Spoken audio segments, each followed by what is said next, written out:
Bom dia, boa tarde, boa noite. Vamos então para a nossa aula 8 e última aula, falando sobre o fim da civilização grega na Antiguidade, que vem com a conquista romana. Bom, durante a Primeira Guerra Púnica, que aconteceu entre 264 e 241 a.C., entre Roma e Cartago, o reino ptolomaico fez amizade com os dois, a fim de manter neutralidade. Só que Roma, depois da Segunda Guerra Púnica, de 218 a 201 a.C., passou, por assim dizer, por um grande roubo de terras feito pelo Estado romano, a qual detalharei com mais precisão na playlist sobre Roma.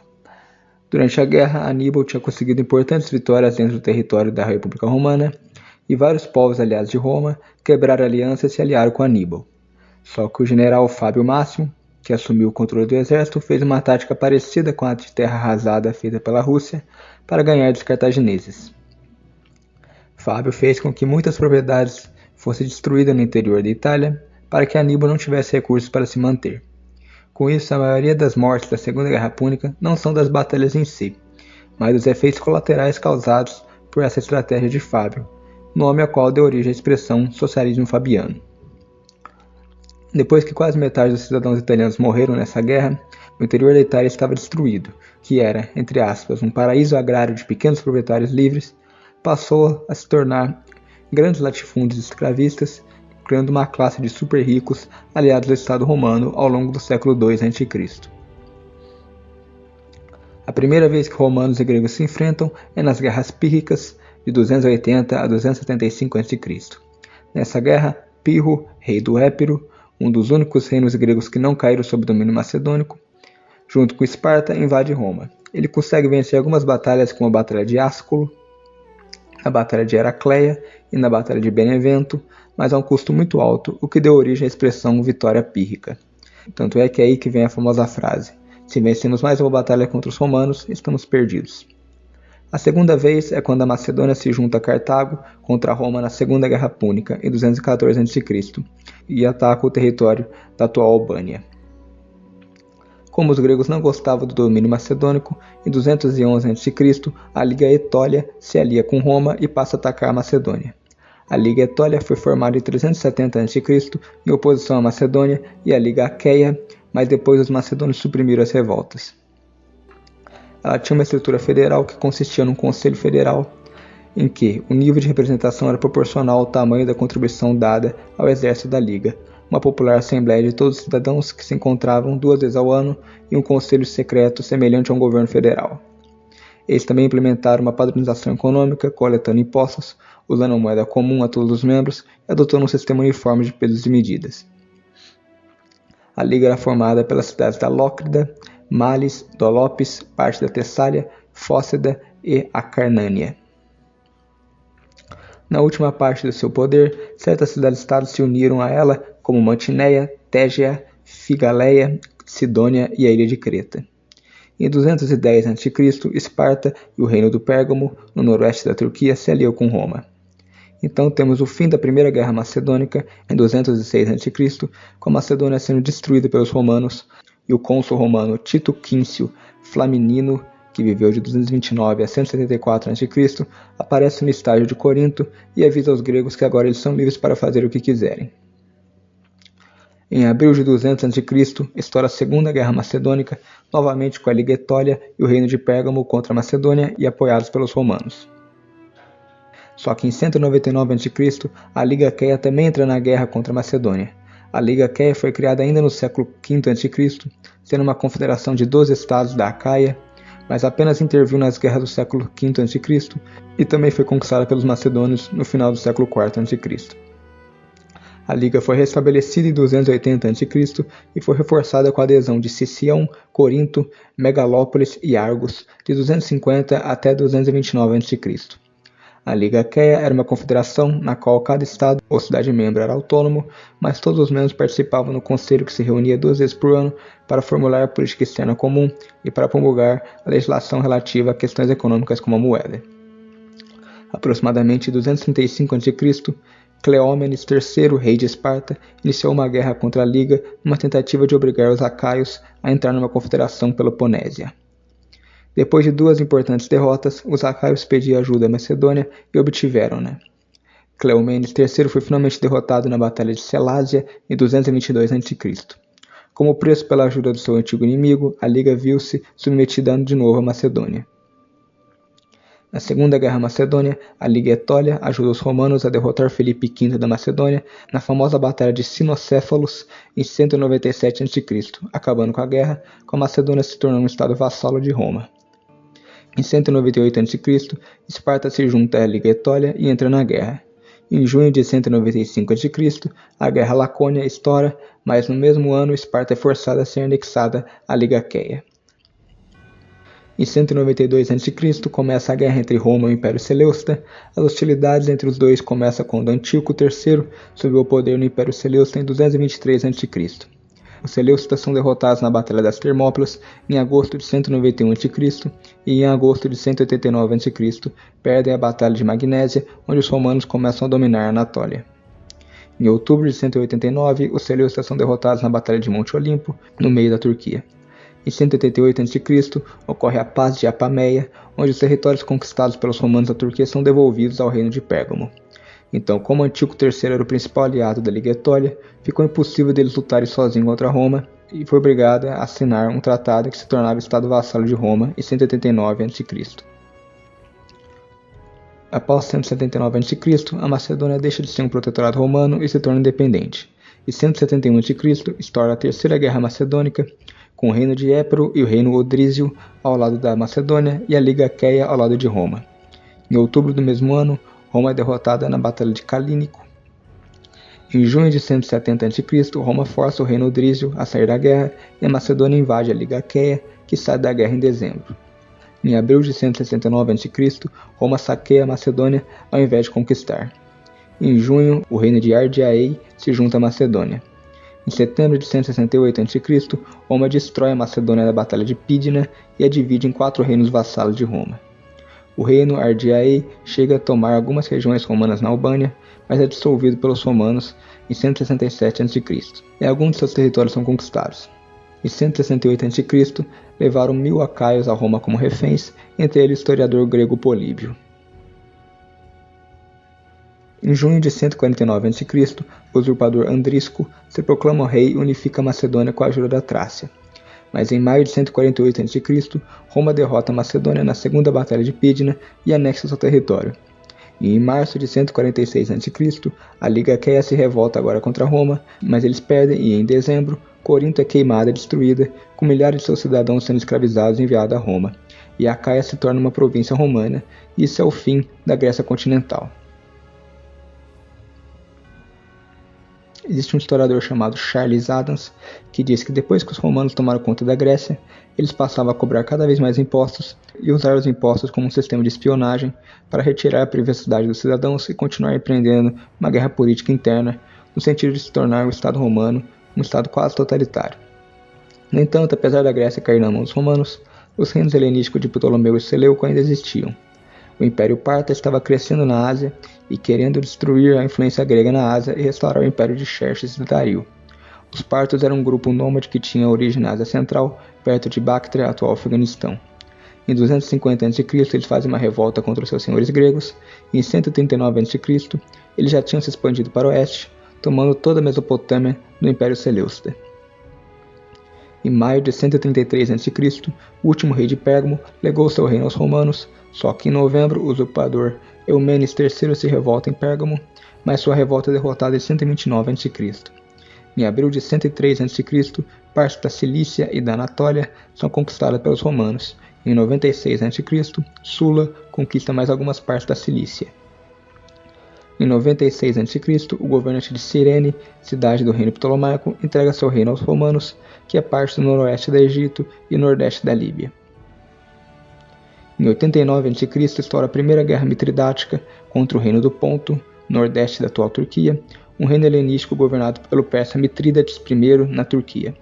Esse reino era só superficialmente helenizado e manteve sua estrutura social persa, com o sacerdócio do templo e os nobres feudais persianizados, dominando uma população heterogênea da aldeia. O reino do Ponto toma todas as possessões romanas na Turquia e boa parte da Grécia. Em 87 a.C. ocorre o cerco de Atenas e começa a rebelião de Sula, no mesmo ano na Grécia, onde Atenas é saqueada em fevereiro de 86 a.C. Em março, Sula derrota o reino do Ponto na Batalha de Queroneia, e em março de 85 a.C. derrota novamente na Batalha de Orcômeno. O reino do Ponto então é dividido na Bitínia, Galácia e Capadócia, mas continua com suas possessões no nordeste da Turquia. Em 82 a.C., os romanos são derrotados por Ponto na Batalha de Alis, no nordeste da Turquia, terminando assim a Segunda Guerra Mitridática. Em 74 a.C., a Bitínia é deixada para Roma por seu último governante e assim começa a Terceira Guerra Mitridática. O reino do Ponto derrota os romanos na Batalha Naval de Calcedônia. Em agosto de 73 a.C., os romanos derrotam o Ponto na Batalha de Císico e em junho derrotam novamente na Batalha de Cabira. Em 71 a.C., os romanos tentam uma invasão em Creta, que é mal sucedida, mas conseguem na segunda invasão em 70 a.C. Em fevereiro de 69 a.C., começa a Guerra Romano-Armênica e em outubro os romanos derrotam a Armênia da Batalha de Tigranocerta.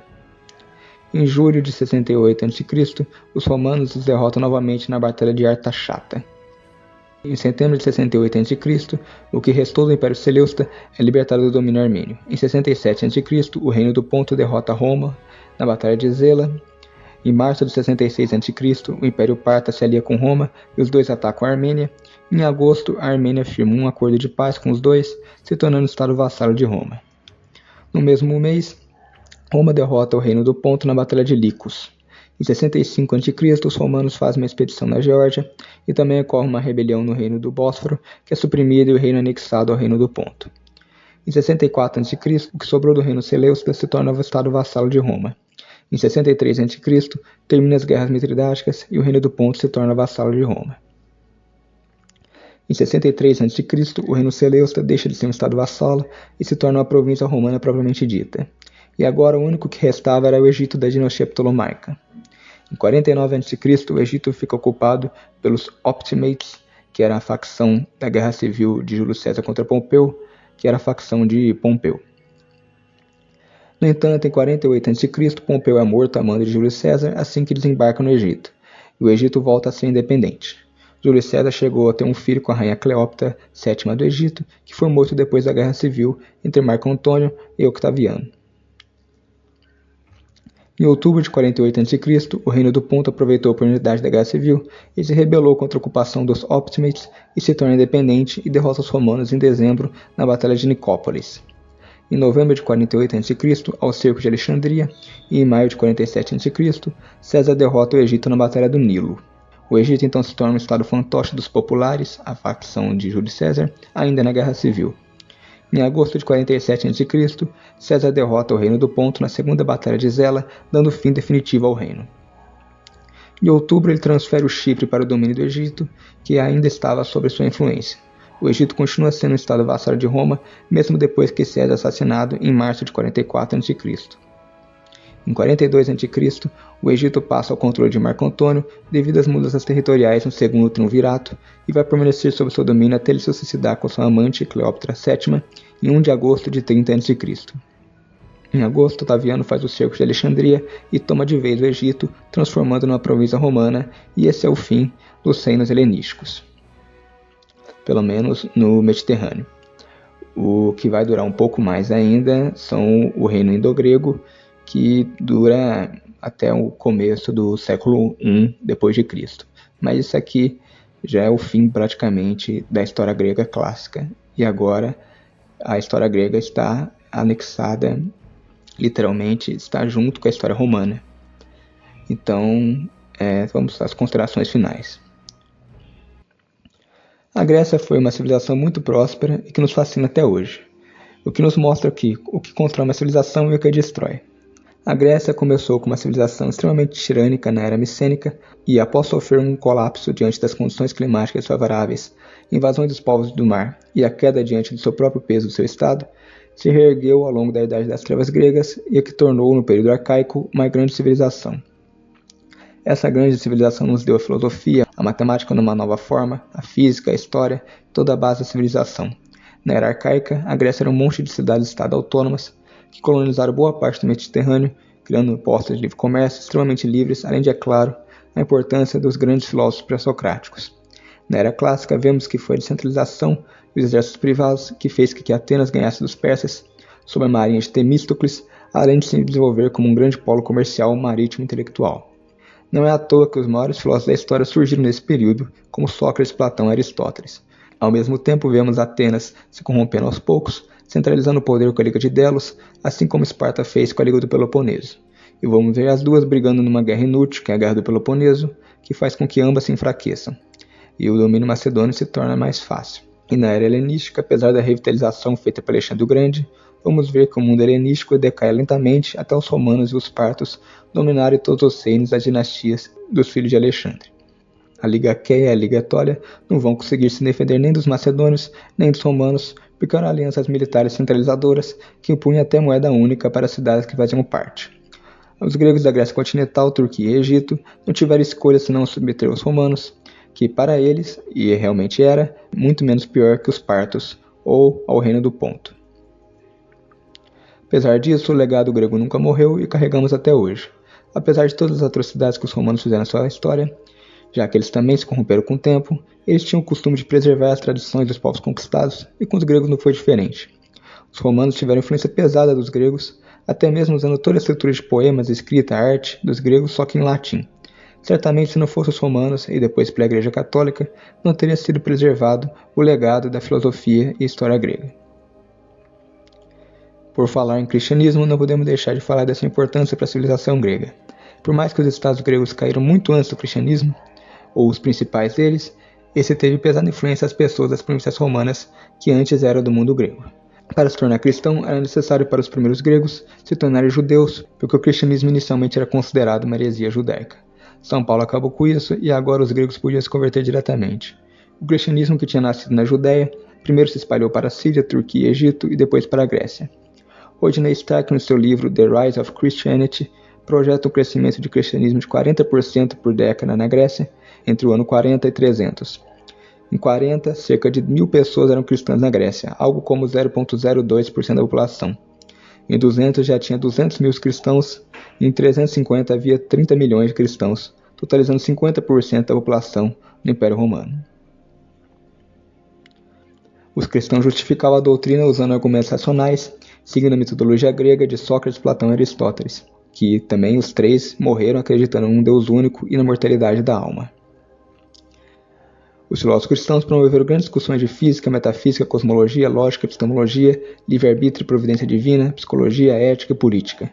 Entre os filósofos cristãos temos Justino Mártir, que viveu de 100 a 165, que reconciliou a doutrina cristã com o platonismo, Irineu de Lyon, que viveu de 130 a 202, que tratou da linearidade da história e do problema do mal, Tertuliano, que viveu de 155 a 220, que dá a primeira definição precisa de tirania, Clemente de Alexandria, que viveu de 150 a 215, outro reconciliador platônico, Orígenes, que viveu de 185 a 253, o primeiro grande teólogo, e Santo Agostinho, que viveu de 354 a 430, o primeiro grande filósofo ocidental.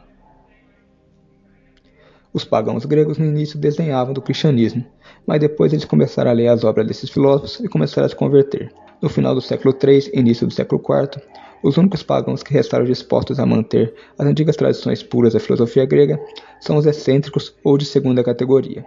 Além disso, os cristãos também não descartavam totalmente a arte grega, e você tem, por exemplo, um afresco da catacumba de Santa Priscila em Roma, que tem um estilo completamente grego.